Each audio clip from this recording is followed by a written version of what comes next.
Megastar Chiranjeevi తన 157వ సినిమాను పరుగులు పెట్టిస్తున్నారు. అనిల్ రావిపూడి డైరెక్షన్ చేస్తున్న ఈ సినిమాని సాహు గారపాటి, సుస్మితా కొణిదెల సంయుక్తంగా నిర్మిస్తున్నారు.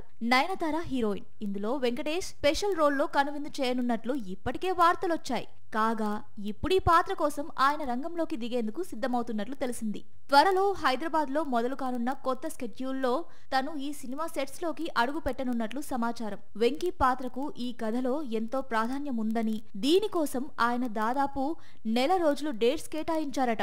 జూలై నెలాఖరు నాటికి తన రోల్ షూటింగ్ పూర్తి కానుందని తెలుస్తోంది. ఆ వెంటనే ఆయన త్రివిక్రమ్ సినిమాలో కొత్త సినిమాను పట్టాలెక్కించనున్నట్లు తెలిసింది. ఇక చిరంజీవి అనిల్ రావిపూడి సినిమా ఇటీవలే మసూరిలో రెండో స్కెడ్యూల్ ప్రారంభించుకోగా తాజాగా ఇది పూర్తయినట్లు మూవీ టీం ప్రకటించింది. ఇందులో భాగంగా చిరు ఇంకా నయన్ పై కీలక సన్నివేశాలు తెరకెక్కించారు. వినోదం, యాక్షన్ అంశాల మేళవింపుతో రూపొందుతున్న ఈ ఫ్యామిలీ ఎంటర్టైనర్ వచ్చే ఏడాది సంక్రాంతికి రానుంది. దీనికి భీమ్స్ సిసిరోలియా సంగీతం అందిస్తూ ఉండగా సమీర్ రెడ్డి ఛాయాగ్రాహకుడిగా వ్యవహరిస్తున్నారు.